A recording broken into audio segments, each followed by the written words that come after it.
우리가 하나님의 나라에 대한 말씀을 나누고 있습니다. 하나님의 나라는 하나님께서 통치하시는 모든 시간과 장소와 사람이죠. 그것은 우리의 마음이 될 수도 있고 우리의 가정이 될 수도 있고요, 우리의 마을이 될 수도 있습니다. 그곳에 하나님의 질서가 세워지고 또 하나님의 진리가 선포되어지고 하나님의 말씀을 따라서 순종하는 사람들이 살게 되고 공의와 평화가 넘쳐나게 된다면, 바로 그곳에서 하나님을 찬양하는 거룩한 예배가 드려질 수 있다면 바로 그곳이 하나님의 나라죠. 그래서 얼핏 생각하기에 하나님의 나라는 참 완벽할 것 같습니다. 그 나라의 백성들은 늘 얼굴에는 잔잔한 미소가 흐르고 있고 늘 겸손하고 온유하며 모이면은 기도하고 찬송 부르고 형제님 자매님 하면서 서로 사랑할 것만 같습니다. 세상에 속된 것들은 하나도 보이지 않고 오직 24시간 예수 그리스도만 바라보는 그러한 사람들만 모여 있는 것 같겠죠. 하나님의 나라는 완전히 평화로워서 서로 다툼이 없을 것만 같습니다. 그래야만 하나님의 나라라는 이름을 붙일 수 있지 않을까, 그런 생각을 하죠. 자, 이 시간에 여러분의 좌우에 앉은 분들을 잠깐만 얼굴 보시기 바랍니다. 어떻습니까? 하나님의 나라가 완벽해 보입니까? 아멘. 그런데 과연 그럴까요? 여러분, 하나님의 나라는 저기 하늘에 만들어지는 것이 아니라 죄악이 많은 불완전한 이 땅에 시작이 됩니다.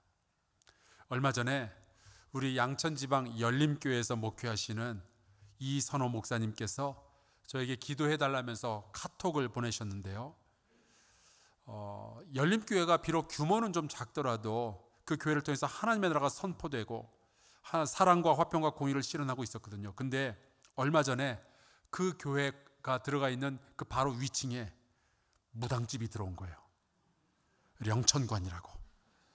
그래서 그 교회로 가려고 계단을 올라가다 보면은 이렇게 돼 있는 거죠. 내니 올 줄 알았다, 열림교회. 내니 올 줄 알았다, 열림교회. 아래층에서는 예배를 드리고 위층에서는 구판을 벌리는 이 일이 벌어지게 된 거예요. 여러분, 이 땅에서는요, 하나님의 나라가 이미 시작이 되었지만 아쉽게도 이 하나님의 나라는 완벽한 세상, 완벽한 상황에서 시작된 것이 아닙니다. 오히려 굉장히 불완전한 세상에 불완전하게 시작이 되죠. 내 안에 하나님의 나라가 시작이 되었지만 보세요, 나는 여전히 불신자들의 가정에서 살아가고 있습니다. 우리 가정에 하나님의 나라가 시작이 되었는데 돌이켜보면 아직도 회개할 일들이 왜 이렇게 많이 있는지 모르겠어요. 교회는 하나님의 나라에 가장 가까이 있는 공동체이지만 이 안에도 보면은요, 완전치 못한 사람들이 있습니다. 그래서 우리가 이런 질문을 가질 수가 있죠. 하나님의 나라가 시작이 되었지만 아직 완전치 못한 모습들이 보일 때는 우리가 어떻게 해야 되는가? 오늘 우리가 마태복음을 읽었는데요, 마태는 독특하게도 이 하나님의 나라를 천국이라는 단어로 표현합니다. 그 이유는 이 마태복음의 주요 독자가 유대인들이었기 때문에 그래요. 당시 많은 유대인들은 하나님이라는 단어는 너무나도 거룩하기 때문에 죄인들의 입에 오르내리는 것을 굉장히 죄송하게 생각을 했거든요. 그것을 아니까 마태는 일부러 천국이라는 단어를 쓰는 거죠. 오늘의 이 천국의 비유는 이렇게 시작을 합니다. 예수께서 그들 앞에 또 비유를 들어 이르시되 천국은 좋은 씨를 제 밭에 뿌린 사람과 같으니. 하나님은요, 예수 그리스도께서 이 땅에 오신 이래로 계속해서 이 땅에 천국의 씨앗을 심으십니다.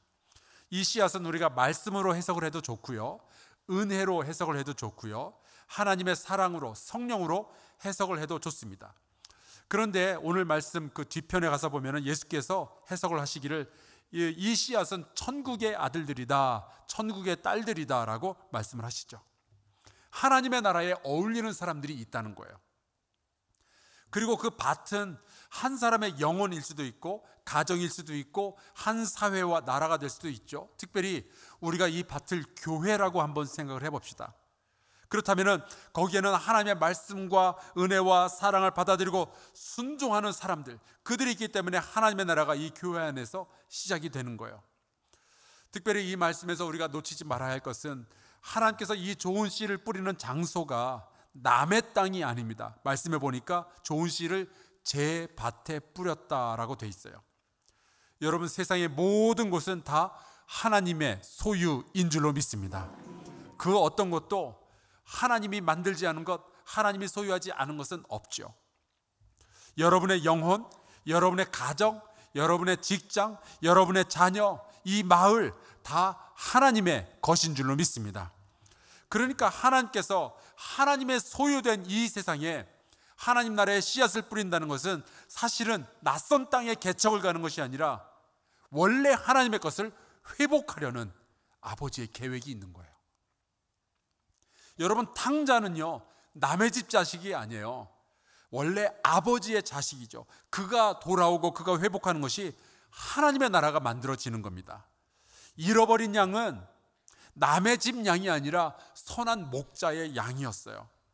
그래서 여러분, 여러분의 집에 가서 보면은 아마 여러분의 식구들 가운데 저 사람은 절대로 죽을 때까지 교회 안 나갈 것 같다, 예수 안 믿을 거 하는 분들이 있을지도 모르겠어요. 그런 배우자나 형제나 그런 자식이 여러분의 가정에 있을지도 모르겠습니다. 그런데 여러분, 그들을 바라볼 때 이 사실을 먼저 아셔야 돼요. 그들은 원래 하나님의 창조물이요, 하나님의 자녀인 줄로 믿습니다.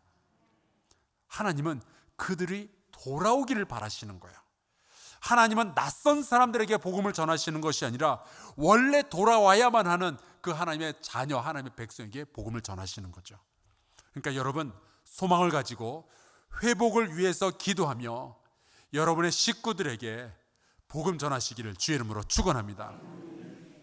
그런데 이 하나님의 나라는 완제품으로 이 땅에 세워지는 것이 아니에요. 씨앗으로 심겨지는 거죠. 그리고 씨앗으로부터 점점 성장하는 것이 하나님 나라의 원리입니다. 시간과 정성이 들어가야 하나님 나라의 백성이 그 가운데서 점점 성장하고 하나님의 나라가 더 강력하고 확충이 되는 거죠. 그런데 문제는 그 씨앗이 뿌려져 있는 밭이 완전하지가 않은 거예요. 거기서부터 문제가 생겨납니다. 마태복음 13장 25절, 사람들이 잘 때에 그 원수가 와서 곡식 가운데 가라지를 덧뿌리고 갔더니, 여러분, 이 말씀만 봐도 마태가 이야기하는 천국이 문자 그대로 하늘에 있는 나라가 아니라 이 땅에 세워지는 하나님의 나라를 의미한다는 것이 너무나도 분명하죠. 여러분, 생각해 보세요. 우리가 많이 들어왔고 상상하는 그 하늘나라, 천국, 천당, 이것은 요한계시록에 많이 표현이 되어져 있는데, 요한계시록에 보면은 그 천국은요, 완벽한 곳이에요. 더 이상은 눈물과 고통이 없는 곳이 하늘나라죠. 하나님의 영광이 가득 차 있고 천군과 천사가 늘 찬송하고, 그리고 24 장로가 늘 찬송하는 곳이잖아요. 주의 순결한 백성이 세마포 옷을 입고 여호와 하나님의 영광 앞에서 경배하며 찬양하는 곳이 하늘나라잖아요. 그렇다면은 이 비유에 보니까 그런 천국에서는 절대로 있어서는 안 되는 세 가지가 등장을 합니다. 첫째가 원수, 둘째가 밤, 그리고 셋째가 가라지예요. 아니, 어떻게 감히 마귀가 거기까지 쫓아와서 낮도 아니고 밤에 몰래, 비료도 아니고 가라지를 뿌려놓고 도망칠 수가 있겠어요? 그러니까 여러분, 이 비유에서 마태가 말하는 천국이라는 것은 완전한 하늘나라가 아니라 이 땅에 시작된, 우리의 눈에 보기에는 약간 좀 불완전해 보이는 그런 하나님의 나라를 의미하는 것이 분명하죠. 이 원수가 뿌려놓은 가라지의 특징은 처음에 자랄 때는 곡식하고 너무 비슷하다는 거예요. 지금 보시는 이 사진은 벼와 피를 비교하는 사진입니다. 잘 구별이 안 되죠. 이 세 개 중에 하나가 벼고 나머지 두 개가 피인데, 여러분 구별이 되십니까? 잘 안 되죠. 아시는 분들은 아시겠지만, 여러분, 이거에 언제 알게 되느냐? 열매가 맺혀 보면 압니다. 무엇이 가라지였는지는. 이 가라지는 예수님의 해석에 의하면 악한 자들의 아들들이라고 되어 있어요. 하나님의 나라에 어울리지 않는 사람들이 있다는 거죠. 그래서 여러분, 우리가 살아가고 있는 이 세상에는 하나님의 나라가 세워져 있지만, 우리가 다니고 있는 이 교회는 하나님의 나라에 굉장히 근접해 있지만, 이 안에도, 이 공동체 안에도요, 원하든 원하지 않든 하나님의 나라에 잘 어울리는 백성들이 있는가 하면은 그렇지 않은 사람들이 함께 있는 거예요. 여러분, 예수 그리스도께서 천국 복음을 이 땅에서 선포하고 증거하실 때 12명의 제자들이 있었잖아요. 그런데 그들 중에 하나는 가룟 유다였어요. 하나님의 나라가 선포되었지만 이 인간 사회는, 인간의 공동체는요, 완전하지 않은 그런 모습들이 늘 있는 거예요. 여러분, 세상의 그 어떠한 사회도, 어떠한 문화도, 어떤 공동체도요, 순수한 알곡만 모여있는 그런 공동체는 없습니다. 늘 어느 정도는 가라지가 섞여 있게 마련이에요. 이 땅에는요, 완전히 순수한 마음이라는 것도 없고, 완전하게 순수한 정의라는 것도 없고요, 완전하게 순수한 교회, 그런 것도 잘 보이질 않습니다. 심지어 사도 바울은 로마서를 쓸 때에 정말 그 당시만 해도 위대한 사도였지만 이런 고백을 해야만 했어요. 로마서 7장 21절. 그러므로 내가 한 법을 깨달았노니 곧 선을 행하기 원하는 나에게 악이 함께 있는 것이로다. 여러분, 하나님께서는 우리에게 선을 행할 마음과 그 법을 허락하여 주셨는데, 사도 바울이 자기 안을 들여다보니까 악한 마음도 같이 들어있는 거예요. 여러분, 마찬가지로 우리는 완전하고 순수하고 거룩한 교회 공동체를 꿈꾸고 있지만, 실제로는요, 이 안에는 알곡과 가라지들이 늘 섞여 있게 마련입니다. 교회 안에서 하나님의 나라가 시작이 되었는데 어딘가에는 하나님 나라에 어울리지 않는, 하나님 나라에는 없어야 되는 것들이 함께 있는 거예요. 예수님의 동생 야고보가 흩어져 있는, 전 세계로 흩어져 있는 성도들에게 보낸 편지가 야고보서인데, 여기에 보면 이런 말씀이 나옵니다. 너희 중에 싸움이 어디로부터, 다툼이 어디로부터 나느냐? 너희 지체 중에서 싸우는 정욕으로부터 나는 것이 아니냐? 예수 그리스도의 십자가의 보혈로 구원받은 사람들이 교회를 이루고, 또 교회 안에서 하나님의 나라가 시작이 돼요. 서로 사랑하고 늘 기도하고 찬송 부르며 진리 안에서 거하는 겁니다. 근데 그 안에도 다툼이 있는 거예요. 왜냐? 욕심을 가진 성도들이 있는 거예요. 아직 불완전한 사람들이 있는 거죠. 하나님의 나라가 시작이 되었지만 불완전한 모습이 교회 공동체 안에 보이는 거예요. 그것이 가라지의 비유가 우리에게 가르쳐주는 교훈입니다. 자, 그러면은 어떻게 하면 좋을까요? 지금부터 교회 안에 가라지 같은 사람들이 보이는데 어떻게 하면 좋을까요? 이 말씀에 보니까 그 주인의 종들이 말합니다. 우리가 가서 이것을 싹 다 뽑아버리기를 원하시나이까? 제 주변에는 참 좋은 목사님들이 많이 계십니다. 너무 감사하죠. 근데 이 목사님들이 각각 성격들이 다 달라요. 목회하시는 어떤 스타일이 다 다릅니다. 어떤 분은요, 굉장히 오랫동안 생각하신 후에 조심스럽게 행동을 하나 겨우 하십니다. 이런 분들은 이런 생각을 늘 하죠. 어떻게 해야 될까? 어떻게 해야 될까? 그런데 어떤 목사님은요, 행동을 하면서 생각을 하셔요. 이분들은 이런 식으로 생각을 합니다. 이래도 되는 걸까? 이래도 되는 걸까? 근데 어떤 목사님들은요, 일단 행동을 다 끝내고 그 다음부터 생각을 하셔요. 내가 왜 그랬을까? 내가 왜 그랬을까?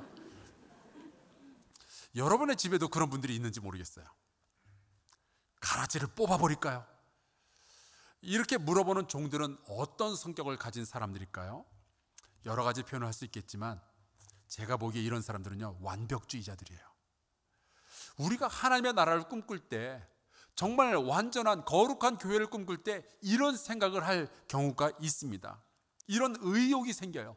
교회에서 좀 가라지 같아 보이는 사람들은 전부 제거해버리고 싶은 마음이 드는 거예요. 그래야 우리 교회가 더 거룩하고 더 은혜로울 것 같은 거죠. 완벽한 사람들만 남아서 여기서 신앙생활을 하면은 교회가 훨씬 더 좋아질 것만 같은 거예요. 그래서 혹시 누가 기도생활 잘 안 하는 것 같으면 그 따위로 신앙생활 하려면 관두라고 그러고 싶고, 누가 집사, 권사가 되었는데도 11조 생활 온전하게 잘 안 하면 당신이 그러고도 집사냐고, 당신이 그러고도 권사냐고 호통을 치고 싶고요. 장로가 되었는데도 인색하고 헌신을 잘 못하는 것 같으면 당신이 그러고도 장로라고 그러고 싶고, 어느 목사가 무슨 잘못을 저지른다 그러면 목사 당장 때려치우라고 가서 엄청난 비난을 하고 싶은 생각이 들 때가 있는 거죠. 사실 인류의 역사를 보면요, 이런 순수하고 좀 멋진 어떤 세상을 이루기 위해서 그런 완벽주의적인 욕구를 가진 사람들이 상당수가 있었습니다. 많이 있었는데 대표적으로 나치 독일의 히틀러, 유대인들, 그 독일 땅에 있는 모든 유대인들을 전부 제거하면은 더 순수한 아리안 혈통의 우월한 국민들이 만들어내는 거룩한 제3세계가 탄생할 거라고 생각을 했었어요. 그래서 자그마치 600만 명이라는 유대인들을 다 학살을 해버리죠. 그래서 순수하고 완전한 사회가 만들어졌는가? 아니죠. 우리 역사가 증명하고 있듯이 비극만 만들어냈습니다. 그 어느도 행복할 수가 없었어요. 그렇다면은 하나님의 나라를 세우기 위한 말씀과 사랑의 씨앗이, 그리고 하나님 나라의 백성들이 교회 안에서 무럭무럭 자라는 동안에 하나님의 나라에 잘 어울려 보이지 않는 사람들이 교회 안에 같이 섞여 있다면은, 그러면 우리는 어떻게 해야 될까? 주님은 이렇게 말씀하셔요. 주인이 이르되 가만두라. 가라지를 뽑다가 곡식까지 뽑을까 염려하노라. 순수함과 거룩함을 위해서, 완벽한 하나님의 나라, 완벽한 교회를 구현하기 위해서 가라지의 정체들을 밝혀내고 그들의 죄들을 다 드러내고 그들을 교회로부터 축출해내는 것, 이거 굉장히 위험한 생각이라고 주께서 가르쳐 주시는 거예요. 저는 이 말씀을 읽을 때마다 궁금한 게 있어요. 가라지들은 자기들이 가라지인 것을 알까? 여러분 어떻게 생각하세요?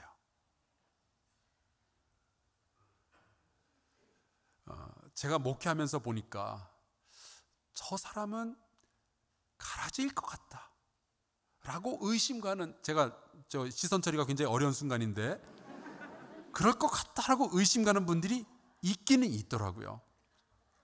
또 가끔 설교하다 보면은 설교하는데 저러고 있으면은 가라지 아닐까 싶은 분들이 있습니다. 그래서 확신할 수는 없지만 여러분도 아실 거예요. 가라지로 의혹받을 만한 행동들이 뭐가 있는지. 근데 저는 잘 몰라도 우리 주님은 누가 가라지인지를 다 알고 계십니다. 그리고 마지막에 그 가라지의 운명이 어떻게 될지도 주님은 계획을 가지고 계시는 거예요. 그런데 오늘 말씀해 보니까 참 감사한 것은 주님께서 관심을 가지고 있는 것은 가라지의 멸망이 아니라 알곡의 보전입니다. 가라지가 마음에 안 들죠. 우리 마음에도 안 드니 주님 마음에는 얼마나 안 들겠어요. 그런데 그것을 제거하기 위해서 알곡의 상처가 생기는 것, 그것을 주님은 원하지 않으시는 거예요. 그래서 주님께서 이렇게 말씀하셔요. 둘 다 추수 때까지 함께 자라게 두라. 추수 때에 내가 추수꾼들에게 말하기를 가라지는 먼저 거두어 불사르게 단으로 묶고 곡식은 모아 내 곳간에 넣으라 하리라. 여러분, 하나님 말고는요 이 세상에 완전한 것은 아무것도 없습니다. 완전한 자녀도 없고 완전한 부모도 없고요, 완전한 가정도 없어요. 완전한 정의도 없고 완전한 교회도 없어요. 완전한 남편 없어요. 완전한 아내 없어요. 이거는 비밀인데 완전한 목사도 없습니다. 우리가 불완전한 것 주님이 다 알고 계셔요. 그리고 우리가 불완전한 세상에서, 불완전한 교회에서 신앙생활을 하고 있는 것 주님께서 다 알고 계십니다. 하지만 주님께서 말씀하시다시피 하나님의 나라는 그 불완전한 모든 상황 가운데서도 성장하고 있는 거예요. 그 가라지들 틈 사이에서 알곡들이 만들어지고 있는 거죠. 이 말씀을 통해서 깨닫는 것이 있습니다. 주님께서는 주님의 때에 가라지들을 다 정리하실 거예요. 그러니 우리가 함부로 우리의 의로움, 우리의 잣대, 우리의 기준을 가지고 우리가 가라지 구별해낼 수 있다면서 함부로 칼을 휘두르거나 우리가 함부로 누군가에 대한 뒷말을 하거나 그러면 안 되는 거죠. 자칫 잘못하면은 하나님 나라에 어울리지 않는다면서 그것을 제거하려다가 하나님 나라의 본질을 훼손할 수도 있어요. 생각해 보세요. 하나님 나라의 본질은 용서함과 오래 참음과 끌어안음인데 약간만 이상해도 전부 처단해 버리려는 그 생각 자체가 하나님의 나라에서 벗어나게 되잖아요. 그래서 저는 이 말씀을 보면서 이런 생각을 하게 됩니다.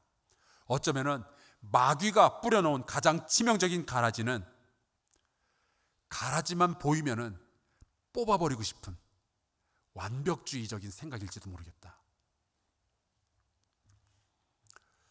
로버트 하디라는 선교사가 있었어요.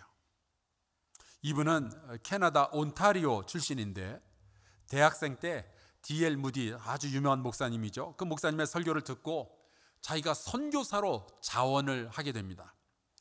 의학 공부를 했고요, 의사가 돼요. 그리고 결혼을 하고 1890년에 드디어 한국으로 선교사 파송을 받게 됩니다. 부산에 와서요, 거기에서 의료 선교사로 활동을 시작을 하죠. 이분은 선교사이지만 웬만해서는 웃는 법이 없는 분이었다고 해요. 굉장히 성격이 깐깐한 사람이었습니다. 이분의 사진이 적지 않게 많이 있는데 그 어느 사진도 웃지 않아요. 다 저렇게 누군가를 노려보면서 표정을 굳게 하고 있는 거예요. 이 사람은 완벽주의자였습니다. 이분이 한국에 와서 교회를 세우고 선교를 하고 설교를 하고 그러는데 교회 보면 온통 조선 사람들은 다 가라지 같은 거예요. 그래서 이분이 선교 보고를 할 때면은 계속 한국 사람 욕을 하게 되는 거죠. 뭐 저런 성도가 다 있냐고. 신앙과 지성사에서 출판했던 영의 사람 로버트 하디라는 책에 보면 하디 선교사에 대해서 이렇게 기록을 했습니다. 교인집을 불시에 방문해 보니, 이래도 되는지는 모르겠어요, 술상을 놓고 교인 모임을 하고 있었고, 그러니까 우리식으로 말하자면 순모임 하자고 다 모여놓고서는 술 마시고 있었던 거예요. 교인을 빙자한 횡령 사기 사건도 빈발했다. 그래서 어떻게 했느냐, 하디는 세례교인을 학습교인으로 강등시키고 제명, 무기한 출석 금지 조치도 내렸다. 선교 보고서에 원산 교인들의 영적 상태는 대단히 실망스럽다 하고 적을 정도였다. 이분은 자기 눈에 가라지 성도만 보이면은 잘라버리고 뽑아버리고 싶었던 거예요. 그러던 어느 날 1903년 여름이었습니다. 그 조선 땅에 와 있었던 외국인 선교사들, 그리고 중국에 있던 선교사들도 함께 원산이라는 곳에, 원산에 모여서 같이 수련회를 하는데 그날 성령께서 이 하디 선교사님의 마음을 만지셨어요. 늘 조선 사람 욕만 하고 이 사람들 다 가라지 같다고 그렇게 하던 선교사가 갑자기 자기 자신을 돌이키게 된 거예요. 나는 알곡인가? 오히려 조선 교인들이 다 가라지인 줄 알았는데 자기가 가라지 같다는 것을 깨닫게 된 거죠. 자기의 마음 가운데 오만함과 불평함들, 하나님 나라에 어울리지 않는 온갖 마음들이 자기 안에 다 있다는 것을 깨달았던 거예요. 그래서 하디가 수련회 하던 도중에 선교사들 앞에서 엎드려 울며 자기의 죄를 회개하기 시작합니다. 다 고백을 했어요. 그 수련회가 끝난 다음에는 조선의 교인들 앞에 서서 너무 미안하다면서 자신의 죄를 전부 다 고백을 하죠. 내가 당신들을 이렇게 미워했었노라고. 하디 선교사는 그날 이후로부터 한국 교회의 불완전했던 그 모습 그대로 끌어안고 같이 울면서 기도하기 시작합니다. 여전히 교회 안에는요, 술 마시는 사람들도 있었고요, 여전히 음란의 죄에서 떠나지 못하는 사람들도 있었고요, 여전히 거짓말하는 사람들도 있었지만 그들을 그냥 전부 다 몽땅 끌어안고 사랑하기로 했던 거예요. 그때 감동을 받았던 조선의 교인들이 자기들의 죄를 한 명씩 두 명씩 자기들도 회개를 시작했습니다. 그렇게 시작한 것이 1903년 원산 대부흥 운동이고요, 이 원산 대부흥 운동으로부터 점점 번져나갔던 성령 운동과 기도 운동과 회개 운동이 4년 후에는 1907년 평양 대부흥 운동으로 이어지게 되었어요. 여러분, 우리가 신앙생활 하다가 보면 우리의 인생 가운데서 혹은 우리의 가정, 우리의 교회, 우리의 숲 공동체 안에서 하나님의 나라를 세워갈 때 분명히 부족한 모습들, 모자란 모습들이 보일 거예요. 우리가 누군가에게 선행을 베풀 때에 분명히 어딘가에는 더 효율적이고요, 더 공평한 방법이 있을 겁니다. 우리가 하고 있는 모든 선교의 활동이나 누군가를 도와주는 일이 정말 완전한 방식은 아직 아닐 거예요. 더 지혜로운 방법이 어딘가에 있겠죠. 하지만 여러분, 우리의 이 부족함 속에서도, 또 마귀의 여러 가지 회방 속에서도, 그리고 가라지들이 심겨져 있는 그 사이에서도 하나님의 나라는 계속 성장하게 될 줄로 믿습니다. 하나님의 나라는 완벽주의자들이 만드는 게 아니에요. 오히려 완전하신 하나님을 온전하게 신뢰하는 자들이 만들어가는 거죠. 그렇다면 여러분, 이런 질문을 해볼 수가 있습니다. 이 비유에서 나오는 가라지의 사명은 뭘까요? 처음에는 알곡과 비슷해 보여야죠. 그리고 나중에는 가라지의 열매를 내는 게 가라지의 사명입니다. 그러면 여러분, 알곡의 사명은 뭐겠어요? 여러분이 하나님 나라에 있어서 알곡이라면 여러분의 사명은 뭐예요? 나중에 가라지로 오해받지 않도록 열심히 열매를 매는 게 알곡의 사명입니다. 열매를 보아 그 나무를 안다고 하시잖아요. 그래서 만약에, 이건 정말 만약인데, 알곡이었는데 나중에 아무런 열매를 맺지 않으면 어떻게 될까요? 가라지랑 같이 묶이는 겁니다. 주님, 저 알곡인데요? 그런 게 소용이 없는 거죠. 여러분, 가라지도 자기의 사명을 가지고 가라지를 맺게 될 텐데, 여러분, 알곡이라면, 우리가 알곡이라면 반드시 알곡을 맺을 수 있기를 주의 이름으로 축원합니다. 여러분, 이 땅에 시작된 하나님의 나라는요, 아직 완전하지가 않아요. 하지만 하나님은 완전하시고, 하나님의 계획은 완전하시고, 장차 예수께서 이 땅에 다시 오실 때에 모든 것은 완전해지게 될 테니까, 여러분, 그때까지 우리가 하나님을 신뢰하며 우리 교회 공동체를 사랑하고 흠이 있어도 이 교회 공동체, 우리 숲의 공동체를 잘 지켜나갈 수 있기를 주의 이름으로 축원합니다. 지금은 가라지 바라보면서 비난할 때가 아니라, 저놈을 어떻게 뽑아버리지 그 고민을 할 때가 아니라, 내가 알곡의 열매를 맺어야 할 시간이에요. 함께 알곡이 되어가는, 그래서 주님께 올려드릴 기쁨의 곡식의 열매를 맺는 저와 여러분 될 수 있기를 주 예수 그리스도의 이름으로 축원합니다. 우리 같이 찬송하고 기도했으면 좋겠어요. 이곳에 임하신 하나님 나라 같이 찬양합시다.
동안 통성으로 기도합시다.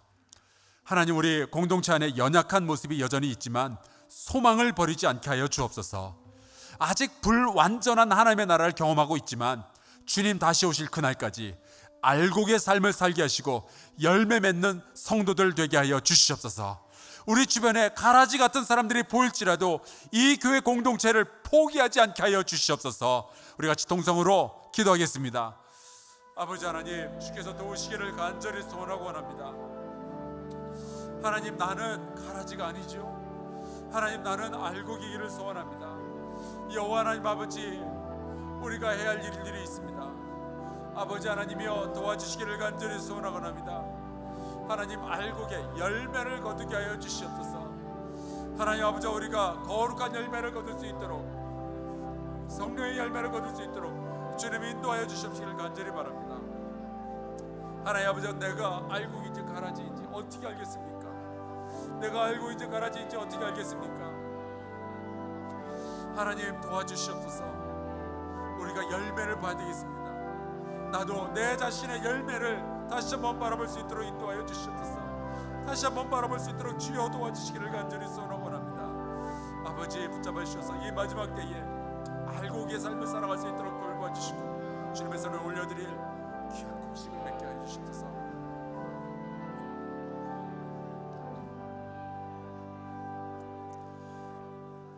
하나님, 우리에게 하나님 나라의 씨앗을 심어주셔서 감사합니다.